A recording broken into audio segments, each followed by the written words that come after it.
Good morning, ladies and gentlemen. Good morning. This is J.R. Moore coming to you live from deep in the mountains of the Missouri Ozarks on Thursday, the 2nd day of August, year of our Lord 2012. Welcome to the John Moore Show. Well, we have 73 degrees here deep in the mountains of the Missouri Ozarks. On the way to a high, they tell us 99 degrees. Chance of thunder showers in the afternoon.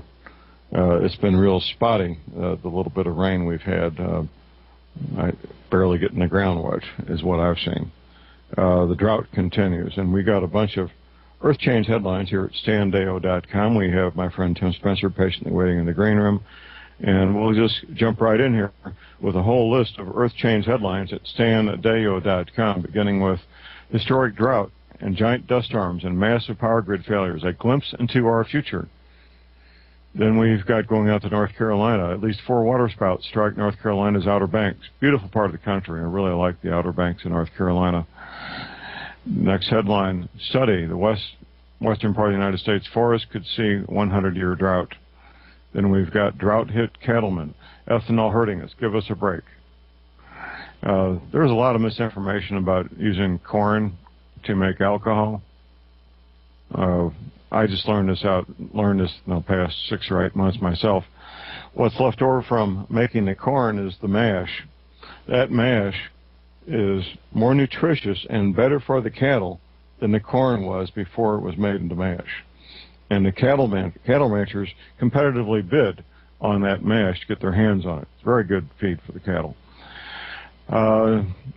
Then we have extreme weather up 30% across the United States. And Standale notes these are the events that he's warned about for 15 years, especially on Coast to Coast and other radio stations. Next headline, group warns about more extreme weather in Colorado. Then we have severe storm risk for Atlanta, Tallahassee, and Jacksonville. Going out to Colorado, extremely rare Colorado tornado, the second highest altitude tornado in U.S. history. Here's our break. Stay tuned. We'll be right back. Our guest is Mr. Tim Spencer. Tim is a rancher, a father, grandfather, the proprietor of the excellent website ruralsurvival.info. Good morning, Tim. Morning, John. How are you doing this morning? Real good, real good.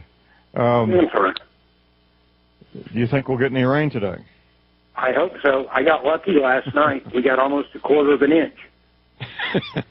Almost. First time we had puddles in the yard since last March. Well, we didn't get the ground wet. No quarter inch here. A few scattered drops, and it was gone. Didn't even get the car wet or anything. Too bad. Tim, you and I were talking privately last night about something I found out, and then you confirmed independently. I first told you about a retired full-bird colonel who's being called back from retirement as of August 15th is his report date for a 90-day deployment. And then what did you tell me about your son? Well, what I had told you was that he also had to go in on the 15th, but I was wrong on the dates. It's the 11th. And he said report of this month of August. And in fact, they've already put him on, what they call federal orders, full-time work. And he's shipping out, I think, tomorrow. And I thought it was Pennsylvania, but I was wrong on that, too. It's Minnesota. So, Minnesota. But anyway, I thought, Minnesota.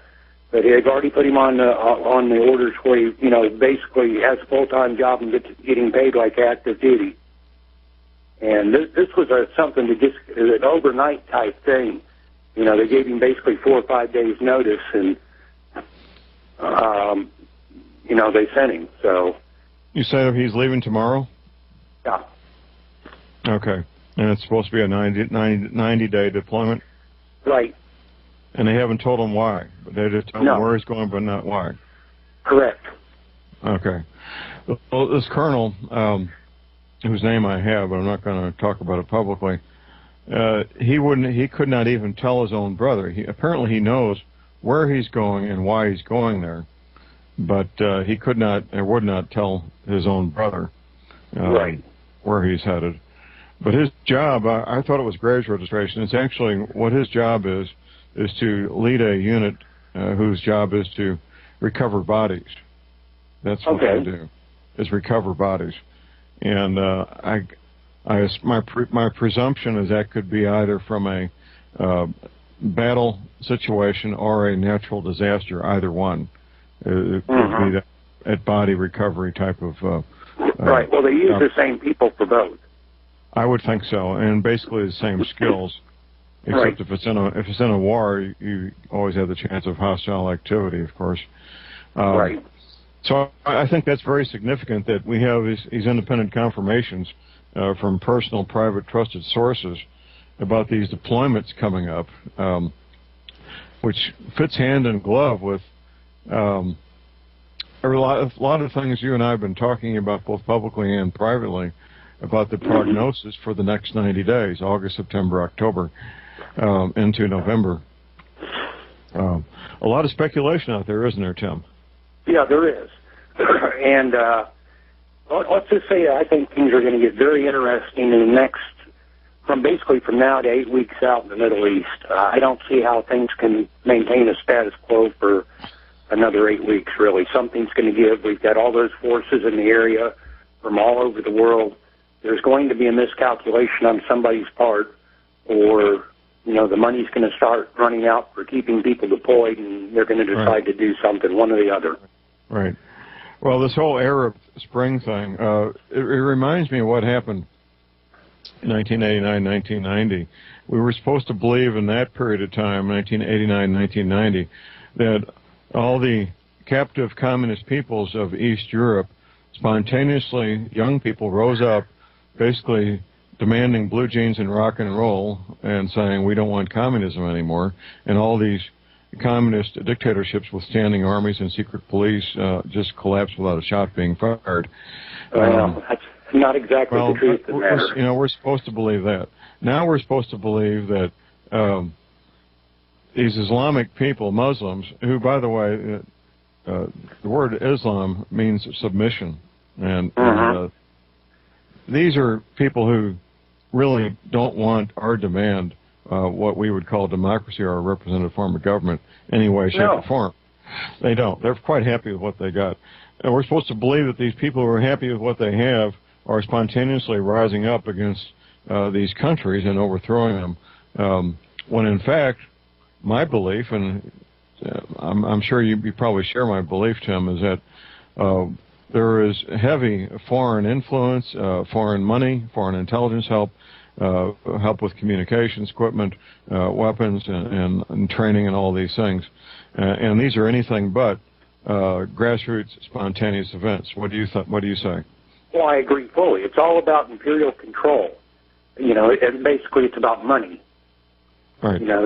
Yes, you've got governments, you've got major companies, mineral and oil companies pumping money in there like there's no tomorrow. Yeah, it's all about basically the empire of the United States taking over, for its own benefit. That's the bottom line. In addition, many of these Muslim countries, I don't have any use for Islam. It's as far as it's a bizarre, strange, barbaric, and dangerous religion and way of life. On one hand, on the other, they do, when it comes to banking, they understand banking and usury. And I know Libya, for a fact, was not part of the international banking system. And I found it kind of ironic, and it didn't surprise me, that the spontaneous grassroots uprising in Libya got connected to the international banking community real quick, didn't they? Oh, yeah, it did.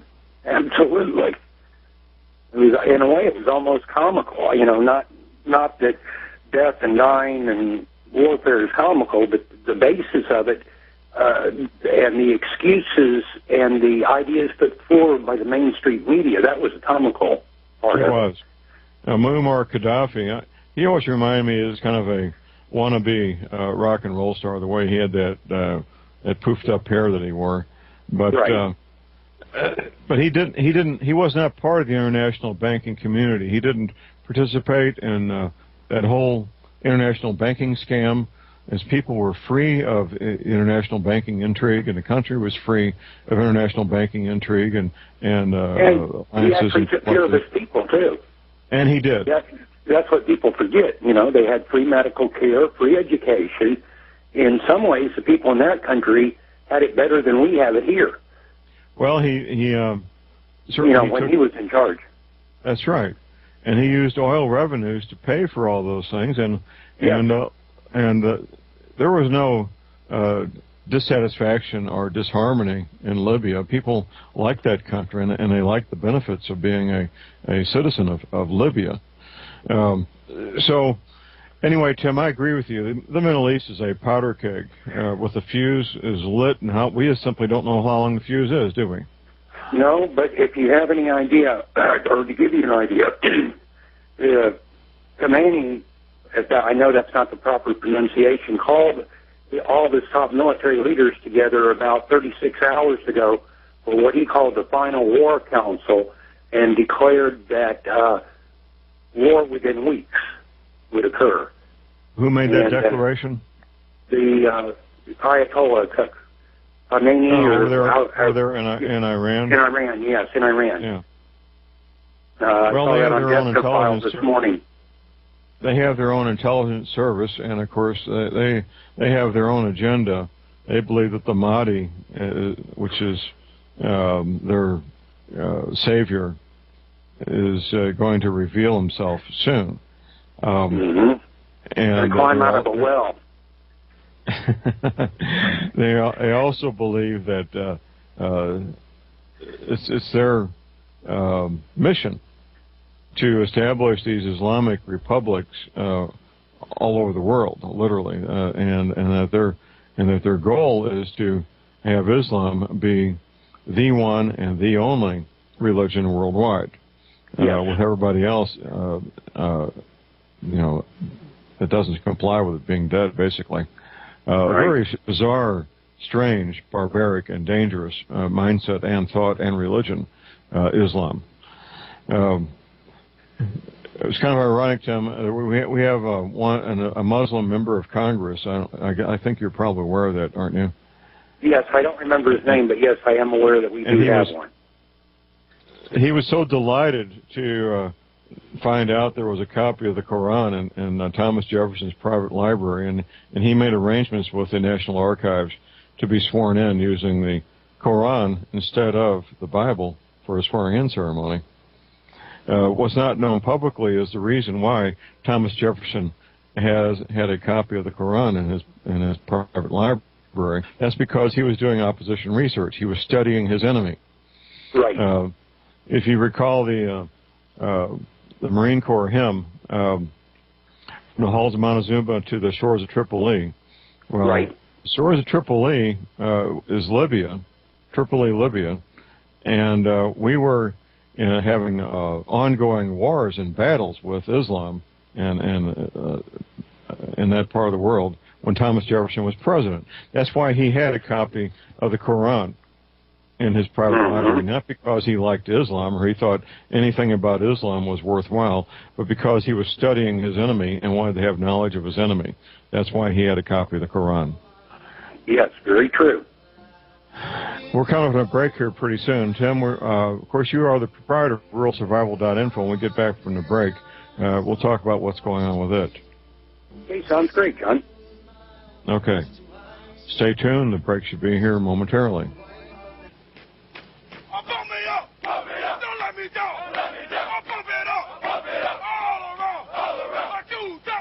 All right, we're back, ladies and gentlemen. We're back. Tim and I have our 50-pound backpacks off, and we're ready to sit down and do some more radio here. Ruralsurvival.info. I've got this up on the screen here in front of me. Very well done, professional-looking website. If you haven't checked it out, ladies and gentlemen, you need to do that. And, of course, you have a number of authors here, and I know we talk about this frequently, Tim. You always have the door open looking for new authors, don't you? Oh, sure do. In fact, we just got a new gentleman, I believe his last name is Montgomery, on alternative energy. Actually, he wrote in a week or so ago, and I've just now gotten to him, and he's going to be providing some very interesting information on solar energy. And we've also, of course, got Diane Zerker and Victoria Columbus, and several others that have been contributing copious amounts of information, a lot of which I was able to get up yesterday afternoon on the site. Outstanding. Well, really happy to hear that, Tim.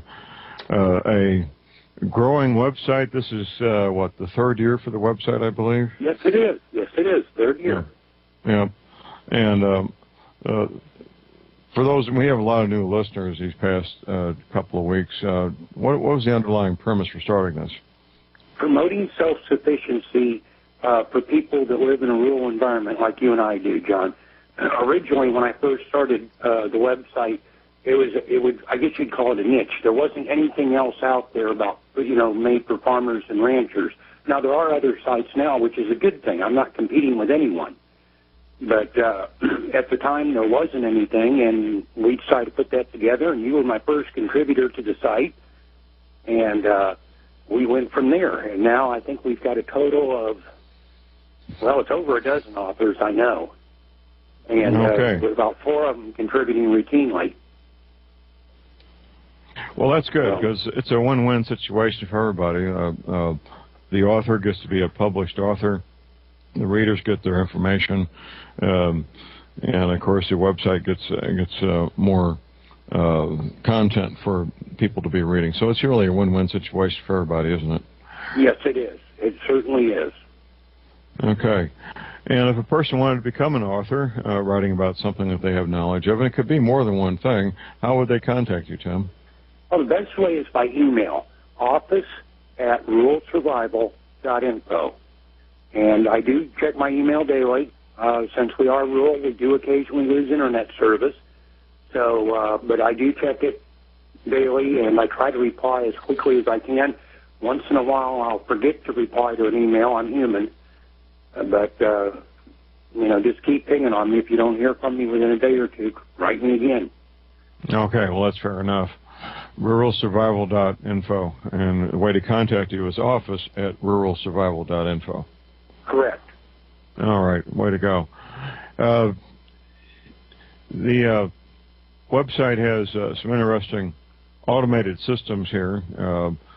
We have all the commodities at the top there, oil and soybeans and wheat and hogs and all that stuff scrolling across there. And that's real time, isn't it?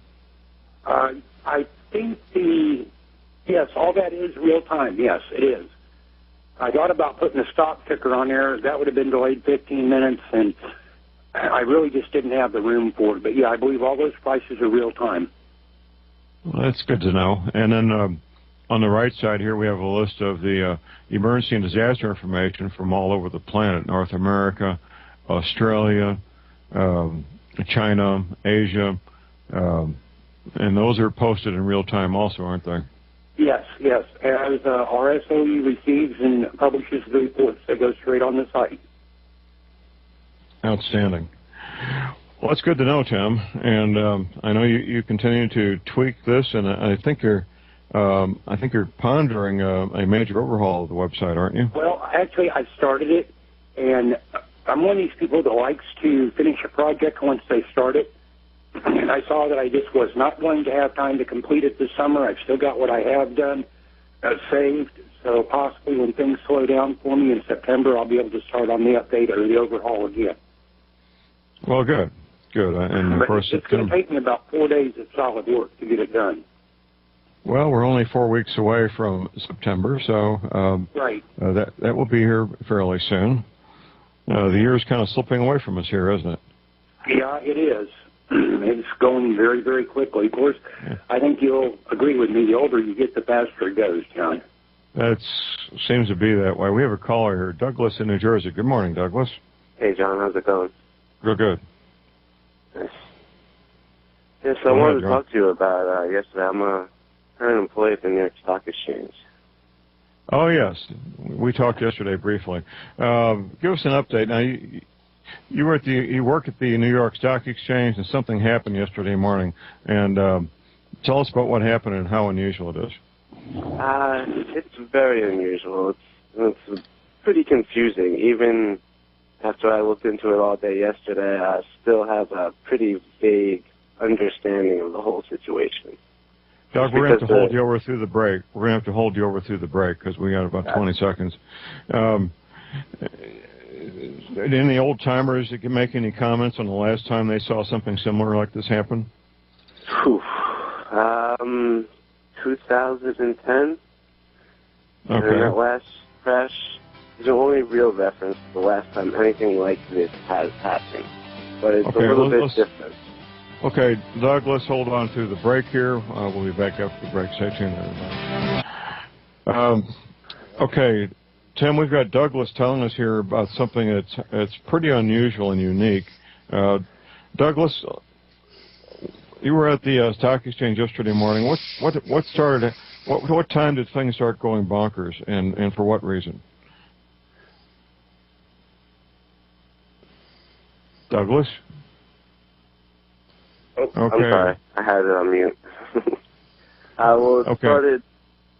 It started before the bell rings. See, we get certain looks from our customers looking into certain stocks, and when we looked into those stocks, it was incredibly strange because certain ones had a $2 range between the bid and the offer, whereas currently being bought and sold. And that was kind of made us real confused. We didn't really understand, but we did our best to give our customers the right information. But right after the bell rang, everyone started looking around. There was a murmur on the floor. People were starting to move, and you can just see the general confusion on people's faces. And normally, when you say people started to move, you mean physically move? Physically move, yeah. I think a lot of people don't understand that nowadays with the technology, most brokers just sit in their booth and get the business that they need to get done. Right, right. The old system is completely, it's a joke compared to the old system. Okay. But, yeah, it pretty much was, I wouldn't say mayhem, but everyone, normally the bell rings, everyone, gets their stuff traded for the busy opening, and then it dies down within 5 minutes. But I noticed yesterday it lasted about 15, 20 minutes while we were all talking to each other. And this is on the floor. And after about 20 minutes, everyone had kind of settled down. Whatever had happened had just happened, and it was over. This thing seemed to stable out. And the weirdest thing was the amount of trading that went done. Normally, the opening gets like 100 million shares traded. But after that 20 minutes, we looked up and we saw 300 and something million shares traded. And that's when the guy I work with looked up and said, well, something definitely happened. A lot of money was moved. That's, and how would any rough estimate of how many dollars that 300 million stock trades translated into? To get a rough, it's pretty difficult considering that each of the stocks are all different priced, and the logistics are something. I've only been working up there for about 8 months, and it's gotten to the point where the logistics are just so ludicrous that to even try to comprehend them is what I consider a waste of time. It's fortunately, I was able to get hired up there recently due to a family member, and conversing with them. Conversing with them though, he's been up there about 40 years, and sometimes there's some days where he'll just be like, I've never seen anything like this before. This is just weird. A guy with 4 decades of experience saying that, I think I'd pay attention to it. Exactly, yeah. The term smoke and mirrors is the one I kept hearing within the first couple of weeks when I was asking questions. And then it just gets to a point where you just don't even want to know, because the more you know. A guy that was there, and he'd be about my age if he's been there 40 years, he shook hands with men who were World War I veterans and worked at the stock exchange. I mean, there was a lot of history there and a lot of knowledge. When he started on the stock exchange, there were still World War I veterans working at the New York Stock Exchange. So just to give you a little bit of oversight into the depth of knowledge this man has that he deals with. Douglas, we do appreciate your call, and I'm sure today you're going to be watching it very carefully, aren't you? Yeah. Well, fortunately, John, I'm blessed. I only work there part-time. I will not be there today, but I do plan on calling in right after the opening and see if it's still fishy. Okay. Well, we'd like you to evaluate what's going on. If you feel a need to give us an update, you're welcome to call anytime, Douglas. Certainly. Thank you, John. Okay, thank you. Right. We got another caller here, a regular caller, Charlene in North Carolina. Good morning, Charlene. John, how are you and Tim this morning? Good morning. Busy. Okay, I want to tell you about this wonderful find. I went into the U.S. Forestry Office here in town, and I was so fortunate I found a detailed topographical map of North Carolina with back roads, recreational sites, elevations are given, and it's just fantastic because it has so much information. Not the caves. I'm going to have to go to Cherokee and try to find an elder maybe to find out about that. Also, right. They have these little tiny laminated, what they call the pocket naturalist guides, where you can find about edible trees, tracking animals, various things that fold up very neatly that would be very good and compact to put in your buck-out bags. And I also want to say that when you mentioned that about recovering bodies earlier, about that, what do you call that? It's, is there an ROI? About 18 months ago, where the government was soliciting to buy underwater body bags when they were buying all that food. That's been, that's been a while ago. That was, yes, quite a while ago. Okay, so this question is directed at both of you. What is your best educated guess that if, there's going to be a celestial object smacking into Earth or whatever, do you think the government will give the citizens any warning?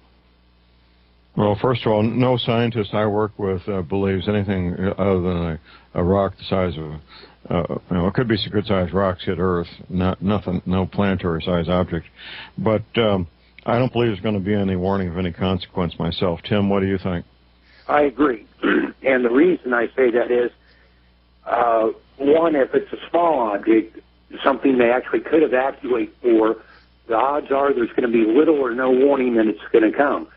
Secondly, if they did have warning, it's probably going to be very short, maybe hours or a couple of days, and I don't believe that they would have time to effectively evacuate any particular region of the country. In fact, the evacuation may kill as many or more people than, the rock hit. Right. That's just my personal opinion. I agree. Okay, well, we're now in a period of meteor showers, too. Yes, ma'am. So I just wanted to get your opinions on that. Okay, thank you so much, and have a great day. Carolyn. We appreciate it. It's been an interesting show so far, and this is a time we've got about 17, 18 minutes to talk about a wonderful little device called the Energy Cleaner. And we typically start with my friend Tom Berryhill, who manufactures the Energy Cleaner, giving out our disclaimer. Tom, if you would, please, sir. Good morning. Morning, John. How are you guys today? Real good. Doing good, John. Great.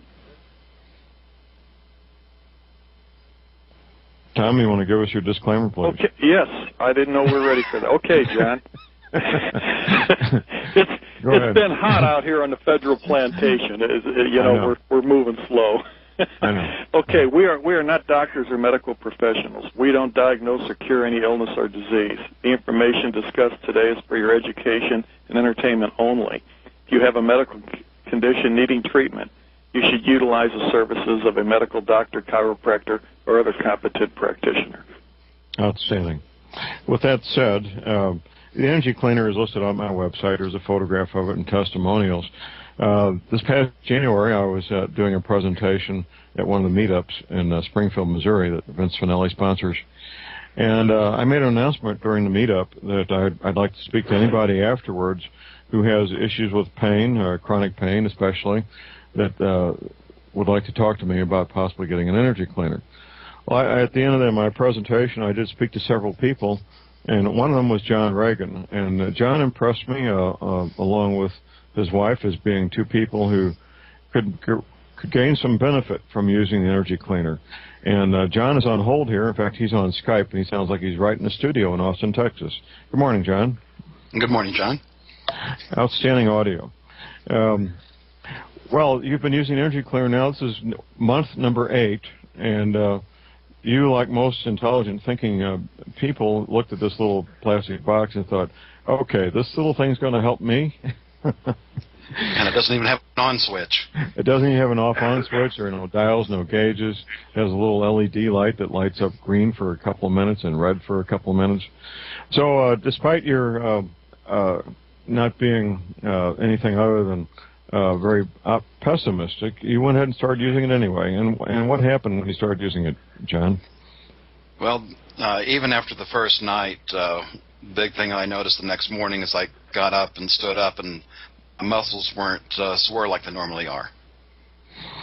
Well, it's off to a good start. And you have not used the bathtub method at all. I believe you're only using the aluminum screen wire method, where you have an aluminum screen wire or actually you've been using Cat5 computer cable as a pad to generate the electrostatic signal these past 8 months. Well, we've tried both, and we're actually getting some better results with the screen wire. Okay, so that's good to know. And a lot of people, they do experiment with different methods. Your current home doesn't have a bathtub, so you haven't been able to make use of the bathtub method. But your wife has some issues with some joint pain as well, I believe, doesn't she? Yes, she does. Both knees and back. And what's been the consequences of using the energy cleaner for your wife? Yeah, it's definitely helped. Okay. And your wife was also reaching that point in her life, as all women do, where she was starting to commence as what's called the change of life. And she had an unexpected thing happen. Tell us about that. Well, when you get to that point, it's a 12-month period to decide whether or not you've actually hit that point. And she was right at that 12-month point and has to restart the clock. And she hasn't had another cycle since, but she's had some indications that maybe she's going to, so we're still waiting to see more on that front. Right. And I don't know if Tom, if you've heard about such a thing happening in the past, you've had more experience with this than I have, but it sounds like the energy cleaner is somewhat rejuvenating, doesn't it, John? Yes. Amazing. Tom Berryhill, have you heard of such a thing happening with women in the past? Oh, yeah. What I've heard more, though, is that their menstrual cycle will be shortened in duration. It just happens a lot quicker, so they're not. If there's any inconvenience, it's not quite as bad. Well, that's a good thing to know, also. Outstanding. I'll be down in Springfield one day soon here. I can't say when, John, but I look forward to seeing you and your wife at a meetup in the next month or two, and we can get reacquainted, and you can give me some personal updates on how that's working out for you. Anything else to add this morning, John, before we move on?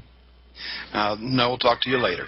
Okay, thanks for the call, John. Now, Tim Spencer, you've been using the energy cleaner now since I believe around the 1st of October or so.